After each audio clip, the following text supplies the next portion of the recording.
Are we rolling? Girl voice in. Wait, hold on. No. High pitches, man.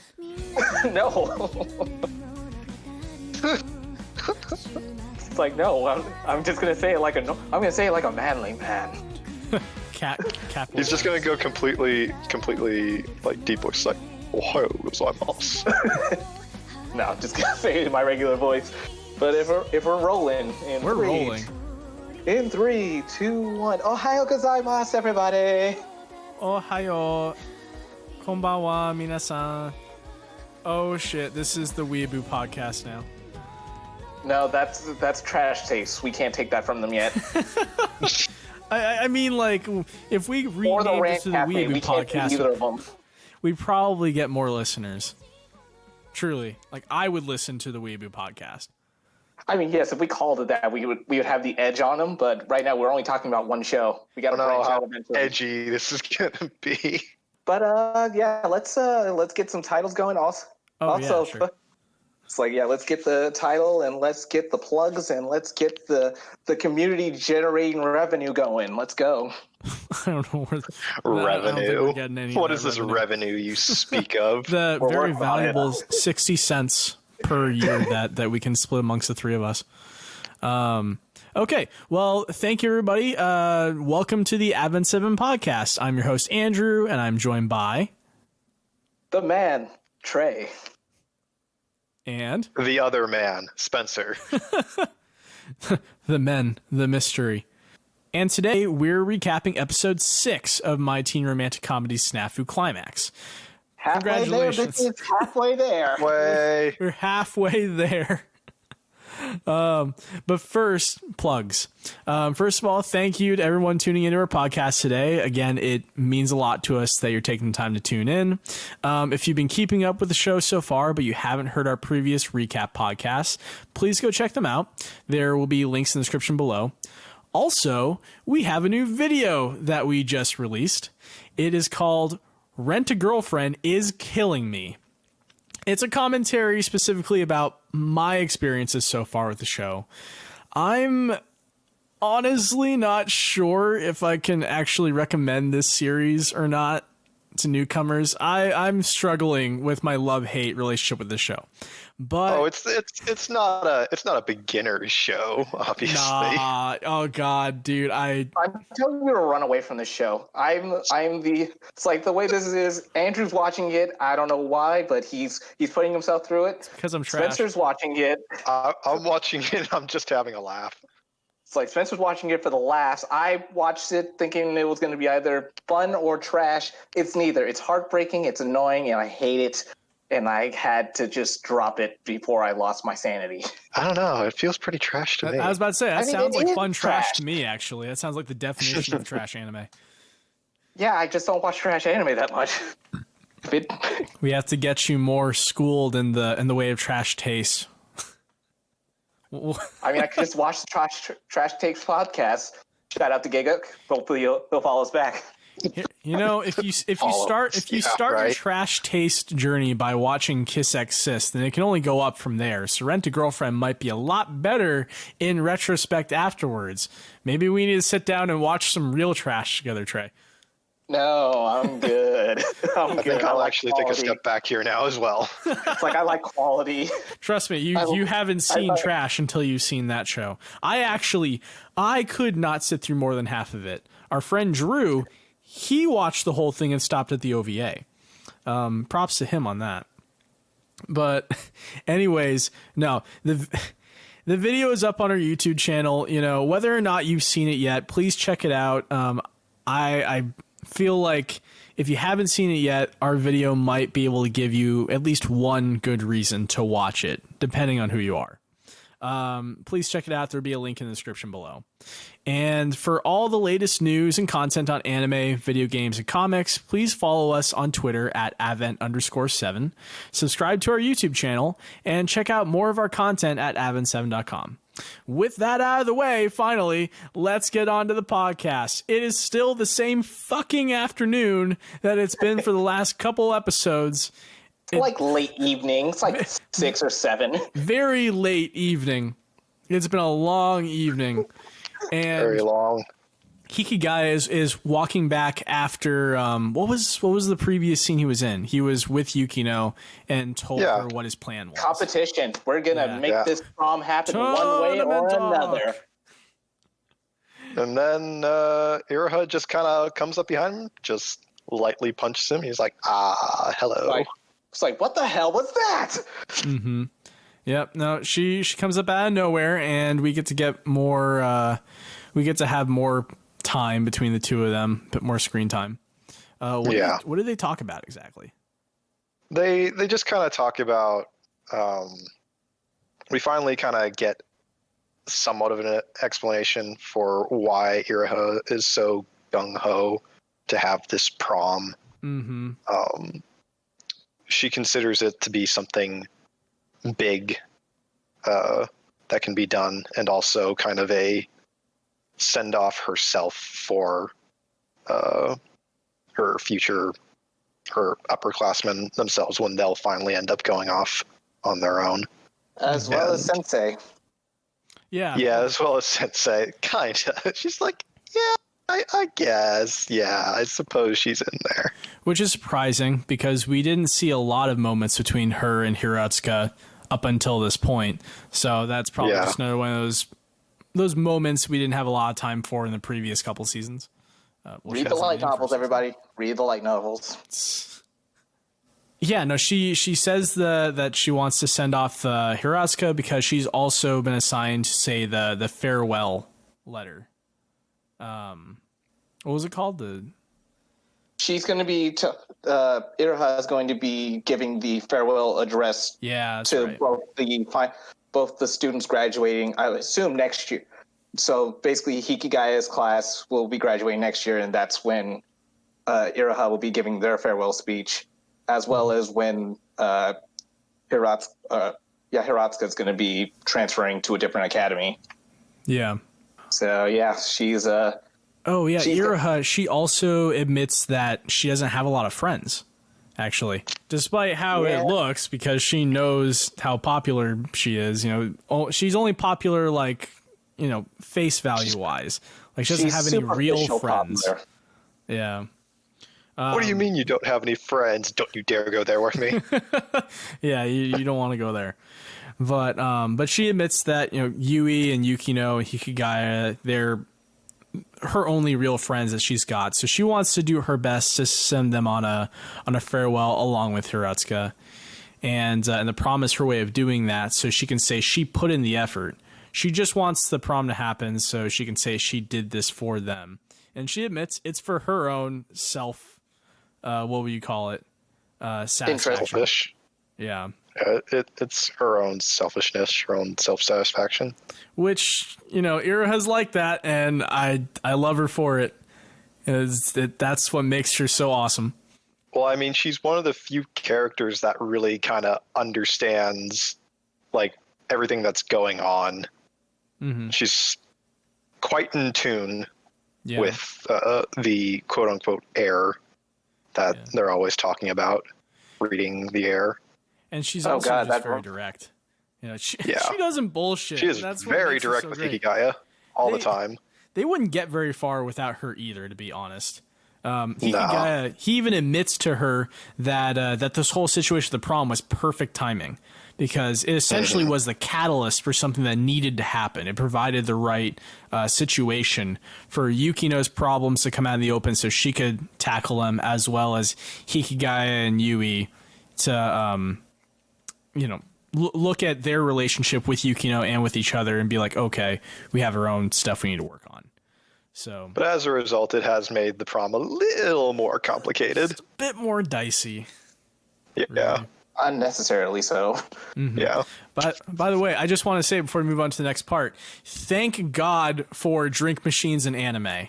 Where would we be without them? Every single time that our main characters in slice of life shows like this show up at a drink machine, they gotta sit down, order a drink, and then have some kind of character progression talk.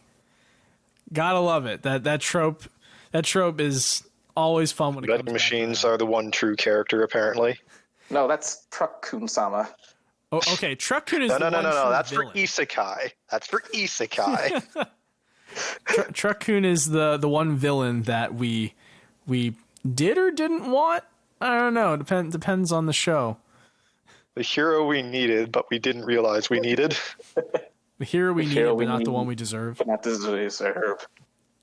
Yeah. Oh, my life is so terrible. Oh, hey-oh, I'm just gonna isekai you now. I am genuinely jealous of Japanese vending machines. You know, I wish we had something even remotely as cool as that here. Whenever you see Coke drink machines, it's just, you know, all the different kinds of Coke and then three different kinds of bottled water. I mean, they've got the newer fancy ones that have like the crane game effect to it. I remember when I first saw one in like 9th grade. The newer drink machines that have forgot about those. The ones that slide up and kind of deposit the drink in front of you. Yeah. I'm like, oh my god, this is the coolest thing I have ever seen. Yeah, they had those. I would kind of be interested to just be like, if I ever went on a trip to Japan, would I actually see this many vending machines? You would. I mean, they sell food and panties in those vending machines. They are everywhere. Okay. The panty vending machines, I never saw one of those when I visited Japan a couple of years ago. Thank God I did. You were in the red light district. But yes, there are plenty of those drink machines around. It's They're awesome. Just everywhere. Yep. They're as common as like Walgreens and CVS on every corner. Mm-hmm. Yep. Yeah, pretty much. They have the kombinis. Those are always cool. Yeah. But and Hikigaya, he buys drinks for both him and Iroha, and he gets her like a can of red bean soup. It's like, bruh. It's like, why did you get this? Like, why not Pocari Sweat or CC Lemon? Pocari Sweat. Get her a can of Strong Zero. What? That would be alcoholic, sir. I mean, what are you talking about? They're high school students. Stop it. Yeah, they it'll be fine. It'll be fine. It's anime. They're not real people. It's gonna be okay. Just so we're clear, we all agree that the law is the law. The law is totally the law. This is true. Very much so. Okay, so after that conversation, Hikigaya basically tells her that he was going to help with this prom either way. You know, they hash it out, and then we get a nice little moment with Hikigaya and Komachi. Yay! And what happened there? They just kind of, it was just dinner time. They're just kind of discussing, like, Hikigaya is just kind of taking notes. He's just like, I could do this or this for graduation, trying to kind of pick Komachi's brain a little bit. First of all, what up with the questions, though? He did graduate middle school, right? Yeah, I was kind of confused at that myself. He was like, aren't you aware of all of this? Well, considering he probably wasn't all that sociable, he probably didn't get involved with all of this. Not the same way that Komachi is going to be. Yeah, but it's just like some of these things you think he would know. Yeah, it's like, weren't you a middle school student at some point? Apparently not. Apparently you were always just a, self-loathing high school student. No, it was just kind of weird. It was a pretty just short scene. They just kind of had a little chat, and he kind of took down some notes. Komachi got informed that the prom was going to be a thing, and that's really all that happened. It wasn't really all that much. Just Hikigaya just trying to take note of ideas for graduation, more or less. There was one key hint that we figured out, though. What's that? Komachi offered him 2 different ladles of hot pot, and he thought, well, if you give someone 2 options, they have to choose. And that is the plot device that we use for the rest of this episode. Oh my god, you're right. That is where that came from. No wonder he got the idea. Oh, I didn't make that connection. Smart observation. Yeah, that's where he got the idea. I thought you were going to say something about how, like, about how Komachi and Hikigaya were chanting together that ceremony speech you normally say in elementary school in Japan. I thought you were leading up to that or something. I'm just like, where is he going with this? I don't know where he's going with this. Oh, I see what he's doing now. No, it was just a comedic scene getting to see the two of them, but it was important for that reason. And Hikigaya didn't tell Komachi, yeah, we're working to make a prom happen. He just straight up told her the prom is happening. Like, well, that's his plan. Very confident in that. And he's determined to make it happen. Mm-hmm. Right. So then after that, he goes back to school the next day. The next morning happens. Finally, that whole long ass day ends. We spent 3 days on that episode. We spent 3 episodes in one day. I'm just going to say what happens here. He walks through the door, he sees Yui, and she says good morning. Yeah. It's good morning. There is no Yahalos here. She only does that when she goes into the club room. There is no Yahalos here. Only good morning. Just hello. Oh man, she is drawing boundaries. She's setting boundaries now. She's distancing. No, I don't think she's setting boundaries. I think she's just sad. She's a little on the salt side. As she should be. You know, anybody would feel like that. It's only been one evening in their time since all that happened. So I really do feel bad for Yui. This whole season, just like we'll even see this towards the end of the episode when we get there, but this has just been the season of just Yui suffering, and it's really sad to watch. He's like, oh man, dude. This is how shipping shows work. Someone has to suffer. You just watch it from the bow of the leading ship, and you just watch the other ships just sinking. It's like, just salute them as they go down. The whole first floor of the ship is full of water now. I've been standing here watching people jump into lifeboats and swim towards the Yukino boat, but I won't. I'm not going anywhere. This motherfucking Titanic now. I'm going down. I'll see you boys on the other side. But I'm still gonna be here for another 6 episodes. Pretty much. Yeah, no, it's just sad watching the progression. Now that Yui's gotten this out of the way, she knows who he's picked. She's just trying to deal with it, trying to process those emotions, and you know, I give her major props. I think that this is evidence of how strong she is as a person, because she still has the ability to face him the very next day and still talk with him, trying to maybe not act like things are normal, but at least trying to see what happened with the prom. You know, what's happened since they last talked. And Hikigaya confesses to her that Yukino didn't accept his help, so he's going to just go directly against Yukino and do it his way. And confuses her at first. Yeah, Yui's just what? But why? What? Like, all the trouble, you're just doing your own thing. And he's like, well, you know, tournament arc, so we're like, of course I'm gonna fight her. You know, I don't need to cooperate with her. It's not like it was gonna happen anyways. So and then that kind of leads into the next scene at the family restaurant. Mm-hmm. Them just kind of getting up to speed as to what his plan actually is. Right, and Yui offers to help. You know, she decides that she's going to help him, which is good. I was honestly getting very worried that she was just going to be sidelined for the rest of the season. So good to know she's still a main character. I mean, not for Hiki trying to try, because he definitely was like, well, since I'm going to be doing this, you might as well just go home by yourself for the rest of this until we're done with this prom thing. Mm-hmm. Yeah. So they go to a family restaurant. And by the way, do you guys remember what the name of the restaurant was that they went to go eat at when they started hashing out these plans? I just want to know if you guys noticed it. I saw the name, but I can't tell what it said. It's like S something. Yeah. It said Saizeriya. And I don't know if you guys remember, but from that episode where he was on that date with Hayama and Kaori and her friend season 2, that really awkward double date that just fell apart.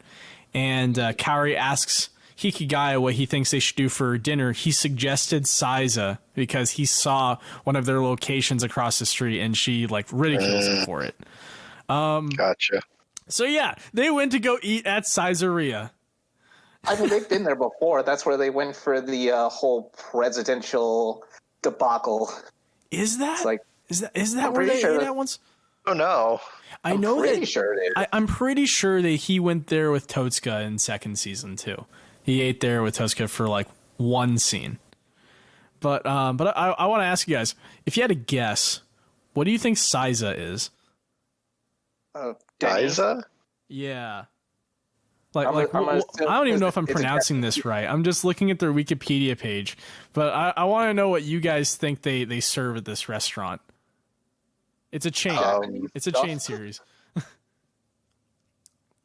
It's an Italian restaurant. Really? Apparently, according to Wikipedia here, it's a Japanese Italian cuisine chain. Huh. Yep. Well, this says Saizeriya. Is that how you pronounce it?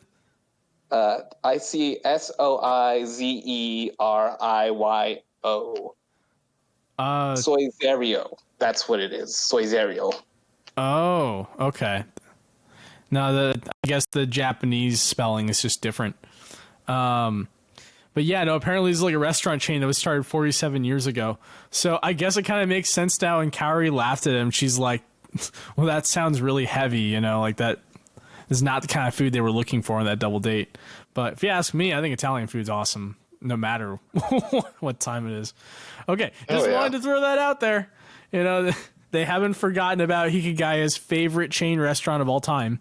Because it's a Saizeriya because the O's are just either they look like O's.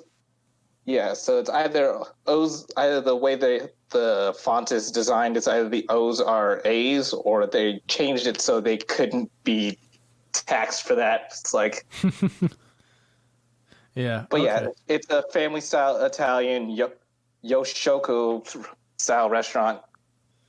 It's like I'm seeing all these images on Google right now. Yeah. Okay, so yeah, they go eat there, and Hikigaya starts explaining to Yui his plan. Hold up one sec. What? It says on Google, people also search for Dennys. Oh, God, no. No. Does that bring back memories for you, Andrew? Okay, never go to Japanese Denny's. Like, if you spent $2,000 on a flight ticket to travel to Japan for 2 weeks, don't go eat at Denny's, of all places, because that's what happened to me when I traveled there with my friend Alex like a decade ago. Went through all that trouble, and he wants to go eat at Japanese Denny's. He asked several times during that trip. If I'm lucky, I can get him on this podcast by the end of our run, because I know he's binging the whole series right now. And I can get him to try and justify this horrible action he did. But there is no justification. He wanted to go to Denny's. I think I managed to steer him away towards like a ramen shop instead. But, oh boy, I have a big hang up about Japanese Denny's. Just don't. just don't. If normal Denny's, if American Denny's is already like meh, like kind of just par for the course, do you really think Japanese Denny's is going to be any better? I mean, Japan. Normally Japanese things are pretty great in terms of food. Their food's awesome, but I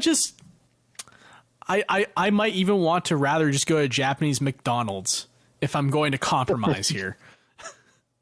Japanese McDonald's ain't so bad. Oh, it's like, shit. You gotta get that McDonald's. McRonald's. I looked for McRonald's. McRonald's all the way. Had to settle for Mossburger instead of McRonald's. But so right. that is our commercial for McDonald's and Denny's. McRonald's. We're sponsored by McRonald's now. Should I just put up a graphic here of the McRonald's logo from Dell's Part-Timer? Yes. Remember to please try our black pepper fries, served to you by Satan himself, hot, fresh, ready, and full of sin, just the way we know you like it, because that's why you're eating fast food. Satan wasn't that bad. Satan was the main character of that show, and he was something else. Really, more people need to go watch Devil's Part-Timer. Not kidding. Best isekai there ever was. It's like it was isekai before isekai was cool. Are we going to get back on track? Moving back onto the show. Back on track with this. We're in the family restaurant. He's trying to tell. tell her what his plan is, and What was the basically the idea is to just He's making a second option. he's making it seem like the Yukino's prom isn't as bad just by making something even worse. It's kind of the similar situation like where if you go into negotiations, you ask for more than what you know that you can get to make it so that your quote unquote counter offer seems like the better offer when in reality it was the one you wanted the entire time. That's all he's doing. Yep. Just with more steps. Yeah, pretty much. By the way, this reminds me of how J.G. Quintel, the creator of Regular Show, once said in an interview that the way he was able to get all of his really bad jokes on the show was by pitching the producers at Cartoon Network an even worse joke that he knew would never get put on the air on a children's cartoon network. And when they passed that aside after enough reviews, he finally got the one he wanted. I think that's how he got Mordecai to say the word pissed during like that season 1 episode. Pissed me off. I'm pretty sure that's even how Animaniacs way back in the day worked with the Fox censors. That worked. That's right. They did the same I'm pretty thing. sure that's what they even said they had to do for that. Yeah, I'm sure Any show that Steven Hillenburg probably did that too with SpongeBob. it's like any show that they wanted to do something risque and they're like, okay, let's make this like 10 times worse and then we'll pull it back and see how it works out. There's that one Regular Show episode where they go to the arcade and Benson's describing how to play skee ball. He says, all right, now when the balls drop, and Mordecai and Ruby just fucking crack up. And Benson sighs and says, when the game begins. No, that was great. So yeah, it's that kind of mentality of like, just pitch them something that's so god awful that their only other choice is what they have to go with. So they're going to do it. The tricky part is that they have to make it look like there was actual effort put into this. They can't just put something out that's just been clearly slapped together because it's just like, well, this is stupid. Why would we ever even consider this one? Toss. Yeah, that's a second level of that's like fourth dimensional chess here because we're like, we got to make something so bad while still putting in effort to make it bad. While not making it look bad. Well, like, bad is kind of a subjective thing in this regard. It's like it's bad in the sense of what the PTA might think of it. It still has to be a legit prom that could actually happen, but it has to have some of the things they want, but many of the things that they don't want. It's like, this is our own separate proposal, different from Yukino, completely different, totally different. We didn't work at all. We didn't consult. Nothing. This is didn't my communicate plan. with Yukino. Didn't work together. Our thing's entirely separate. We're not tied to her. Yeah. So it's really clever, and this whole strategy is Hikigaya in a nutshell. Like it sums up his personality really well. This is the type of person he is. This is the kind of tactics he uses to get what he wants, and it's brilliant, honestly. It's very underhanded, it's scheming, it's deceiving, but it's him. And it's really definitely cool. Him, but anyone on the outside that's looking at this that's not really aware of how he works is just like, what was even the point? Like, what were you trying to prove here? This? Yeah, it's just dumbfoundingly. Yeah, and his other friends... specifically Totsuka even hears the plan at first and he's just like, okay, I'm just gonna stop you right there, dude. Yeah. I need you to tell me exactly like what your motivations are right now, because we've been through this once already, essentially, is what he's lacing his words with. He's like, we've been through this once already. Like, what is your plan? Intention? Like, why are you trying to do this? Right. We'll help you if you can. But at the same time, it's like we've been down a similar road. Mm-hmm. Yeah. So to backtrack a little bit, Yui and Hikigaya realize that they need more manpower in order to pull off this kind of plan they're working on. So they call up Zaimokuza, Totsuka, and then blue-haired girl who is Kawasaki. That's right, Kawasaki. How could I forget one of the most vital, important characters of this whole series? She's such a cornerstone of this. She's been in like 3 whole episodes, my dude. 3. She's been in 3 episodes this season, which is a pretty big deal for Kawasaki fans. Honestly, we didn't get a lot of the second season at all. Side character, my man. Wait, what? It's like no side characters. Side characters just don't exist in this show, so it's just like whenever they appear, it's magical. Yeah, we finally got the crew to come back. The probably my 3 favorite secondary characters come back and help. I wish that they were around more often. It feels like during first season there was more team effort going on there at the time, but when second season rolled around, it was clearly just focused on our 3 main characters, as it should have been for the narrative's sake. But I do like seeing other characters come in from time to time that care about Hikigaya and Yui and Yukino and also want to help. So, yeah, it was good getting to see them again. And as Spencer said, Totsuka just comes out with it. He's like, dude, you can't beat around the bush here. You got to tell us what's going on. This is happening a lot to Hikigaya this season. A lot of people are getting tired of his shit. And they're like, dude, we know you do this all the time, but if you really want our help, you got to be straight. Like, confront yourself. What are your emotions? What are your intentions? Don't and he says as much with that. He goes on to say, it's like, okay, although it's like we're coming up with a plan that's going to be worse than theirs, the reason why I'm doing this is because I actually do want her plan to come to fruition. I'm trying to help her, but not help her because she doesn't want my help. But I still want this to be a reality. Yeah. And surprisingly, that's a satisfying answer. Like, Totsuka actually appreciates that answer.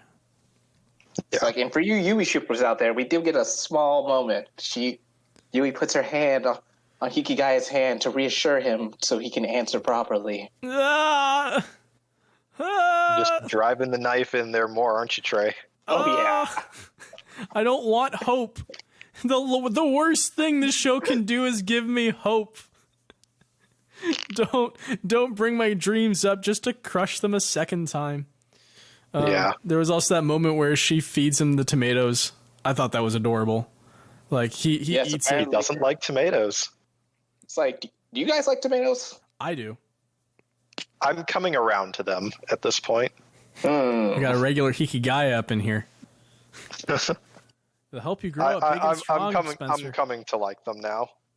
Yeah. Once upon a time, I wasn't a fan, but now it's just like, oh, okay, yeah, this isn't anywhere near as bad as I was expecting.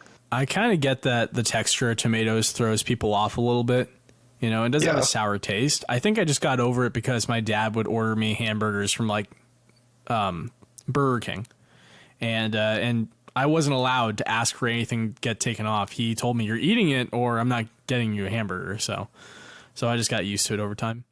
I think the thing that I'm just getting used to right now at this point, I'm fine with the taste and texture and everything. It's just like when it's on like a sandwich or something, it just causes everything to just slide around a lot, like the bun and the centers and the burger and stuff. It's like, it does make things. It causes it to slide around a bit, but apart from that, it's fine. So yeah, we get the sidekick squad all together. We find out what the plan is, but two of them cannot help. No. So Totsuka's got tennis, and Kawasaki is helping Yukino. So Totsuka always has tennis. His whole high school life, never available. His whole high school life is just passing him by. All these meaningful memories are just going to be tennis. Like tennis. He must really like tennis. I don't know, man. When I was in high school, I wanted a variety of different like memories. I was on the Akadeka team and I failed all the competitions I went to. I was a basketball mascot for like 3 games and got mauled by children. I had a very colorful high school experience and I'm proud of that. Yeah. But yeah, so he can't help. Kawasaki's already helping Yukino. I was surprised about that. But Zaimung's yes, Zaimung's his name again? He's fucking back. And yeah, he can help, and he wholeheartedly agrees. It's like, yes, clear your schedule. I shall help you starting tomorrow. And he walks out of the restaurant in just the coolest fashion. Just the competent laughter and his arms spread out. The man is our hero. He's gonna save our day. We're all cringing while he does it, but he's our hero. we cringe, but at the same time, a little bit jealous that he can do that. You know, just slightly not cool everybody can enough pull that off I a still trench coat think like about he it. can. Yeah, so I'm happy to see that at least one of them can help. So he walks off, and we're not going to get to see more of that until next episode. But after the restaurant scene is over, Yui and Hikigaya, they decide that they need more time to hash out ideas together. So they go to an internet cafe, and they pick out a nice, cozy 2-person room together with 2 different computers. And they hash ideas. And what happens there exactly? Remind me. Well, they watch a movie about a prom. So either it's the same movie that Iraha showed them, or it's a prom movie from America. Mm-hmm. And as they're watching it, they're talking about ideas about, like, first noticing that the room that the prom is being held in is not something they have at their school. So they're like, okay, well, we can suggest something like a location prom. And they're like, okay, let's go through a couple locations. Too far. I don't want to do that one. It's like, what if we use the beach that literally is just outside of our school? Tokyo Bay. Yes, Tokyo Bay. That's fine. There's a Gundam statue at Tokyo Bay. I think that would be they don't have that in the show. I mean, they make JoJo references in this show. You know, they can shell out some money to get Gundam in SNAFU. I mean, I think this is before the statue was finished, so it's just not going to be there. No, they've always had a Gundam statue at Tokyo Bay. No, they. I have no idea. Oh, dude, I'll send you pictures later. Like, you're gonna want to go visit Tokyo Bay. They have this really badass food court, and they have the biggest Gundam base store there. It feels like you're walking through a hangar. There's like dozens of figures. But yeah, they keep talking, comparing ideas, and Yui keeps kind of spitballing ideas for, like, where they can do stuff. One of them was the bay. Another one was like a spa, or like something, and then another one was a like a pool area at like a hotel or something. And she shows a photo of her and her mom at it. Mm-hmm. And that was just like, oh, hi. He was like, oh, it's lewd.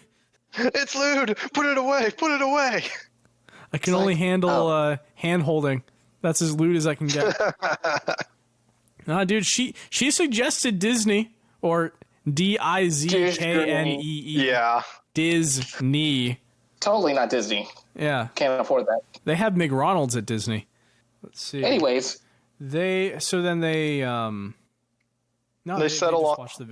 the bay, and Yui just starts to get tired and kind of lays her head on his shoulder. She's at that point. And if you can't hear our quotes, she gets tired. Yeah, she quote unquote gets tired. Totally. Oh, she's so tired. Let me just put my head on your shoulder. So much. I'm totally asleep. That motherfucker gets the perfect opportunity. We just get more sandbagging on Yui and just being like, oh man, dude. Oh man. Mm-hmm. Tell you, coma strats coming in. Like, she knows that it's all going to end. She just wants, like, some more time to just be like this, and yet she's still praying in her heart. Like, I want this to go on. I want this lie to become a reality. It's like, oh, man. Just let the movie never end. Oh, no. He doesn't want the movie to end. No. This is Trey drove the knife into his heart earlier. Now I'm just driving it into his back. I don't want it to end. Why? Oh. Yeah, so that happened. And she pretends to sleep and drags out the moment. And that's the end of the episode. Again, a pretty fast episode. Not a whole lot happens, but yeah, it was pretty straightforward. Mm-hmm. Yeah, the episode preview for the next one, though. What did we see during the preview? Synergistic management solutions. God, he's back. The villain that we didn't need, but the villain we deserve. Gosh, it seemed like Hikigaya was throwing his hands around. He's like, "Oh man, is he going to fight synergistic management solutions with dare I say it, more synergistic management solutions. They're the only ones who can make a plan so bad and still make it seem legit. Yeah, they picked the perfect people for the job. The student council president from that school and Kaori are both back. Spencer, are you happy to see Kaori again? I'm happy just because I'm interested to see what's going to happen. It's like, all right, is she just going to just repeat the stuff that we've already seen out of her, or are they actually going to have a moment just to be like, oh hi, how are things with you? Better? I need her to be the hype Worse? man. Okay. Yeah. She needs. Yeah, to we'll see what she brings to the table at this point. If they need a really awful plan that just looks genuine on paper at face value, they've come to the right people. There's going to be they did help with the whole like Christmas party thing. It's like, oh yeah, they were totally involved in this thing as well, and that went over fine. They did jack. They were associated by name. They'll take that as well. They'll take the success. They will claim that they helped. We know they didn't, but they will claim it. Oh boy. Yeah, I can't wait to see what happens there. I'm going to guess that we're going to see that rap battle that the author's talking about next episode. I'm putting my money down. What Hikigaya was doing? I think it sure looked like he was freestyling. It's going to be a synergistic rap battle. The synergistic rap battle of ultimate synergy. Gosh, that should be the title of the show now. Should be the title of the next episode, at least. But instead, next episode's title is... Let's see, I have it written down here. The next episode's title is, quote-unquote, Yui Gahama will continue watching over them. Yeah. She is the best support friend they ever could have asked for. Yukino Hikigaya don't deserve her. They don't deserve her help. They don't deserve her kindness, but she's giving it anyways. The last scene in the preview, I think, is of her walking up to Yukino Hikigaya while they sit together on a bench. It's evening. Yukino is clearly upset. Things are not working out the way that she had hoped they would. But Yui is their rock. She is their support, and where both of them fall short, she's going to lift them back up. Hirasuka even said it once in second season, I believe, that Hikigaya and Yukino, their methods were very different, but both very effective. However, they would not get anywhere without Yui. So we're still seeing that true even now. The two of them both have really good ideas, but Yui's the one that kind of pulls them together as a group. Yeah. So we'll see more what happens there. Any closing thoughts on this episode, guys? Saizakumo knows like twins. Some random twins are going to appear next episode. Oh, yeah.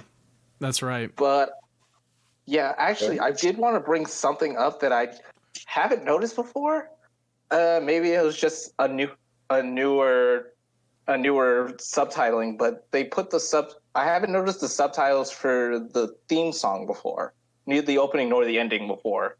And this time I saw them, and the words are just interesting because it obviously when people make anime theme songs, they normally pick a song that at least fits the theming of the series or the season as it is. But looking at the words to it, I was kind of blown away just how kind of in line this is. Like, it's perfectly in line almost. Well, yeah, it's a song that was made for this final season. Like, they're talking about the whole like theme of the final season. Mm-hmm. It's literally talking about happily ever after, and how basically the song is talking about happily ever after, and after the credits roll, what's going to be the continuation that I want never comes. That is a direct quote from the song. Mm-hmm. Yeah, that's a bit ominous. Yeah, I just never noticed the theme song before me. I didn't. They've been showing. Yeah, this is the first episode where they had subtitles. Uh-huh. Yeah. Okay, so I wasn't crazy. This is the first time I've noticed that for both the opening and the ending. The opening just really caught me because I was like, That's kind of on the nose. That's crazy how on the nose it is. On the nose. You'd be surprised how many anime openings out there just directly talk about the show, but we don't normally get to see that part subbed, so you never know. Yeah, it doesn't usually happen. Mm-hmm. I once talked about this with one of my friends where we discussed Bleach openings and how a lot of lyrics for Bleach opening songs are just so edgy. Bleach is obviously a very edgy anime, so lyrics just work with that. So yeah, there's quite a few shows out there like it, and it's very on the nose. You're right, Trey. I felt that way too when I finally got to read the subtitles this episode, but I liked it. I'm glad that they wrote a song designed for this season, straight up telling everybody watching, including us, this is the end. You're getting your ending. Be happy about it, but there is no coming back. This is the final set of story. So I don't know how I'm going to feel when this is all over, to be honest, boys. You know, I've been following this series for 7 years now, and it's one of my all-time favorite shows. You know, it was one of my top 10 favorite anime of the 2010 era. And, I mean, it's just going to be pretty emotional for me once we get to the very end of this show. Whether or not I'm going to have to drink while we're podcasting about it, we'll see. I'm not looking forward to it, but at the same time, I do finally want a conclusion to this story that we've been waiting for so long. You know, again, I never thought we'd get a third season. So this is good, and at the same time, it's heartbreaking. Okay, well then let's see. Anything else? Anything else we didn't cover? Nothing else. I think we can go into wrap-ups. All right. Well then, thank you everyone for taking the time to tune in to our podcast today. I'm Andrew. I'm Trey. I'm Spencer. All right, and please check out our previous podcasts if you haven't listened to them yet. We do this every week where we recap each episode of SNAFU as they come out. Please check out our Rent-A-Girlfriend video. I worked very hard on it. And please subscribe to us on Twitter at Advent_7. Subscribe to us on YouTube. And let us know in the comments below what you thought of this podcast episode, what you thought of the SNAFU episode, and if there's anything that we didn't cover today. Thank you for listening. We will see you all next time. Was there any kind of weeaboo goodbye you wanted to give this time, Trey? Any kind of grand... No, just... How do you even say goodbye in Japanese?